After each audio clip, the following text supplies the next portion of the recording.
इस ज्ञान को जितना फैलाओगे आपको उतना ही पुण्य मिलेगा, ये सत्कर मान लेना।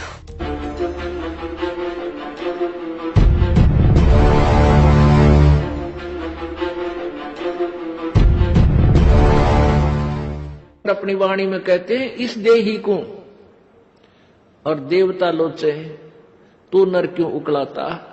इस मनुष्य शरीर को तो देवता भी तरस रहे हैं जो तुझे प्राप्त हुआ है, और तू इससे क्यों उकलाता है, यानी इससे क्यों छक लिया। अब इससे दुखी होकर तू इसको नाश करने जा रहा है, इससे अच्छा कोई संत तलाश कर, भक्ति कर, पूर्ण संत की खोज कर। अब यहां इन जालिमों ने क्या जुल्म कर रखा है, ये नकली संतों ने, ये असली संत तक जाने नहीं देते। जगह जगह इन ठगों ने अपनी दुकानें खोल ली, ना इनको कह का पता, ना भगवान का पता, ना भक्ति का ज्ञान, और लंबे चौड़े आश्रम बना लिए और ऐसी मार्मिक बातें लिख दी। सचखंड की सड़क, वो तरह का जब सचखंड सतलोक की सड़क माने सीधा रास्ता, पक्की, जिसमें कोई बाधा ना हो। तो श्रद्धालु तो फिर जाएगा भाई, जिसको रोग है, जिसको चाह है परमात्मा की, वहां जा फंसे नकलियां के पास। पूर्ण मोक्ष मार्ग इसी आश्रम में प्राप्त होता है। इस तरह के पता नहीं कितने संत बने हुए हैं। तो ये सबसे बड़ा काल का जाल है, ये नकली संतों का होना। तो कहने का भाव यह है कि देवता भी इस मानव शरीर को तरफ रहे होते हैं कि कभी मानव शरीर मिले, पूर्ण संत खोज करूं और भक्ति करूं। जैसे आप हाथी को देखते हो, हाथी ऐसे सिर मारता चलता है। अब हाथी को नेक्स्ट जीवन, अगला जीवन दिखाई देता है कि इसके बाद मैं के बनूंगा, गधा बनूंगा या कुत्ता बनूंगा या सुअर बनूंगा या मानव बनूंगा। तो सिर मारता चलता है। किस समय सिर मारता है? जब वो पकड़ दिया जाता है, जब वो किसी मनुष्य के काबू आ जाता है, उसके ऊपर बैठ के इतना लंबा छुरा लेकर, अंकुश लेकर बैठ जाता है, उसका सीधा ठोकर बकवाद करता है, तो तब वो सिर मारता चलता है ना। खड़ा खड़ा भी सिर मारता रहता है। अब वो ये सोचता है वह बड़ा फंसा, बहुत फंसा मैं, और जय इब का मनुष्य शरीर मिल गया तो पूर्ण संत की, पूर्ण परमात्मा की भक्ति करूंगा।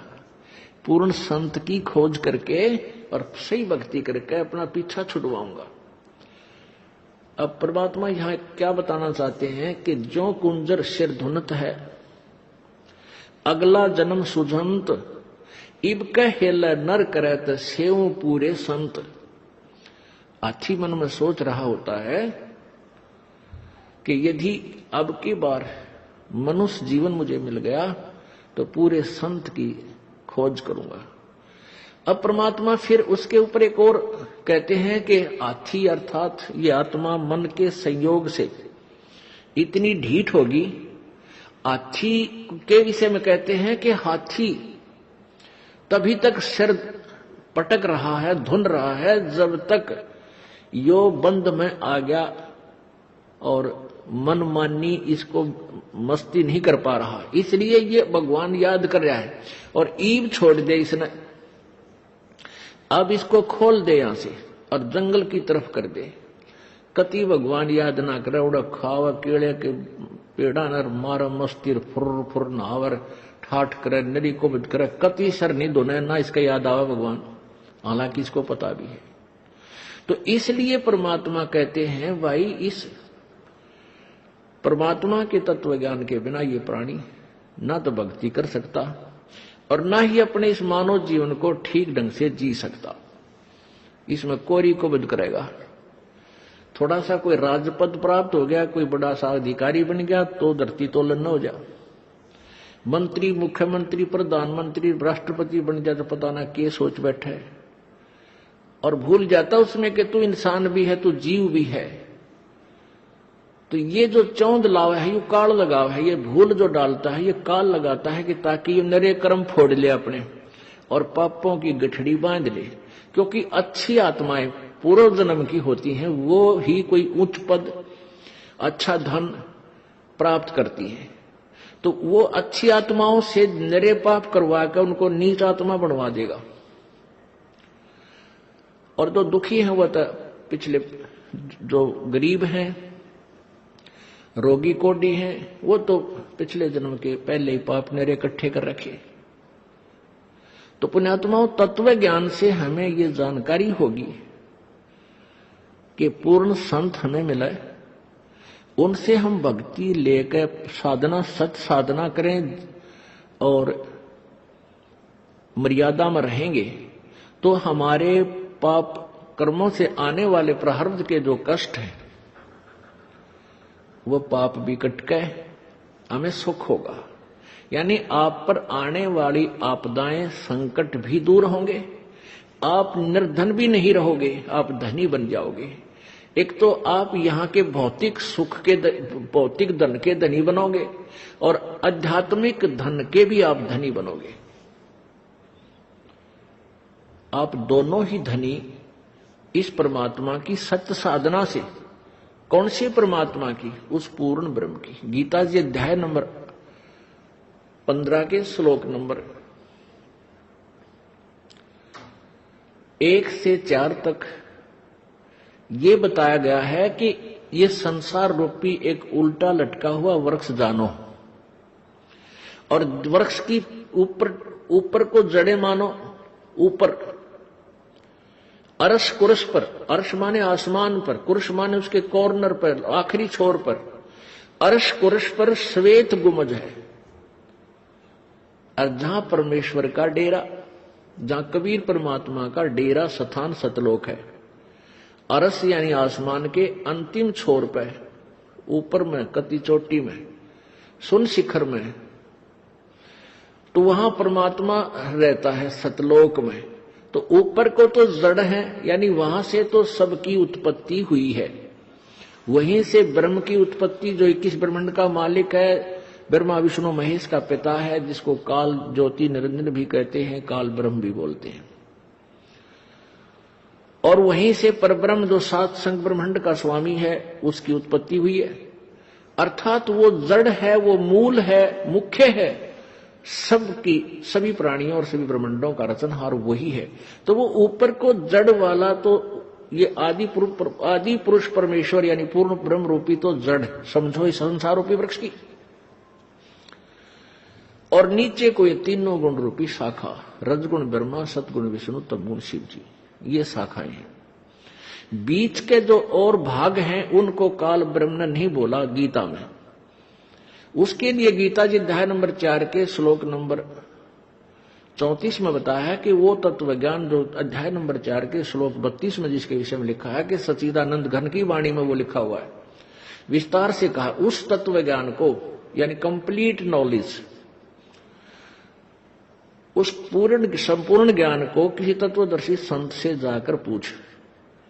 उनको दंडोत प्रणाम करने से, कपट छोड़कर उनसे प्रसन्न करने से वो तत्वदर्शी संत तुझे उस परमात्म तत्व की, यानी और परमात्मा गीता ज्ञान दाता से कोई भिन्न है, उस पूर्ण ब्रह्म के बारे में जानकारी देंगे।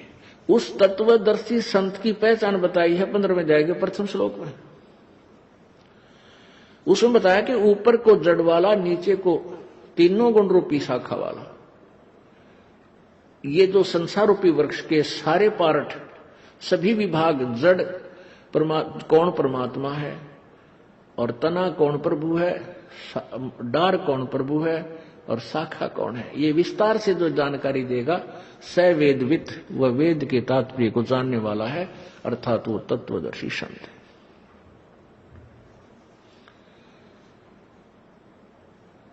अपुण्यात्माओं, परमेश्वर स्वयं आए थे। अप आरती अप साजे, अप किंगर अप बाजे, अप ताल झां दनकारा, आप नचे आप देखण हारा। कह कबीर ऐसी आरती गाऊं, आपा मध्य आप सुनाऊं। तो परमात्मा स्वयं ही आए हैं। आप आरती ने आप साजे, आप किंगर अप बाजे, आप नचे और आप देखण हारा। आप ही एक दास की भूमिका कर रहे हैं परमात्मा, और स्वयं ही सब ब्रह्मांडों का संचालन करने वाले भी वही हैं, सबकी देख रेख भी वही कर रहे हैं। तो उन्होंने स्वयं ही आकर के ये ज्ञान बताया था, तत्व ज्ञान बताया था। उसमें वो क्या ज्ञान बताया था कि अक्षर पुरुष एक पेड़ है, निरंजनवा की डार, और तीनों देवा शाखा है, ये पात रूप संसार। उस परमेश्वर ने ही डिटेल बताई सारी। जड़ तो वो खुद मालिक है ही, उससे अलग बता रहा है कि जैसे पेड़ आपको बाहर नजर आता है पृथ्वी से, तुरंत वो मोटा जो हिस्सा होता है वो तना है। ये संसार रूपी वृक्ष का जो 7 संग ब्रह्मांड का जो अक्षेत्र है, उसका मालिक है, उसको तो समझो तना है, और वो है परब्रह्म यानी अक्षर पुरुष। उससे फिर आगे मान लीजिए तना का एक डार निकलती है मोटी, उसको समझो ये क्षर पुरुष, अक्षर यानी क्षर पुरुष यानी ब्रह्म ज्योति निरंजन कहो, इसे काल कहो। और उस डार के फिर 3 शाखा हैं, ये रजगुण ब्रह्मा, सतगुण विष्णु, तम गुण शिवजी रूपी शाखा, और फिर पात रूप संसार। इस विस्तार से जो बताएगा स वेदविद, वो तत्वदर्शी संत है। तो तत्वदर्शी संत की खोज करने के बाद उस परम पद परमेश्वर की खोज करनी चाहिए। जो तत्वदर्शी संत आपको मिल जाए, उसके पश्चात गीता जी अध्याय नंबर 15 के श्लोक 4 में कहा है कि तत्पश्चात परमात्मा के उस परमेश्वर के उस परम पद की खोज करनी चाहिए, जहां जाने के बाद फिर संसार में लौटकर प्राणी कभी नहीं आता।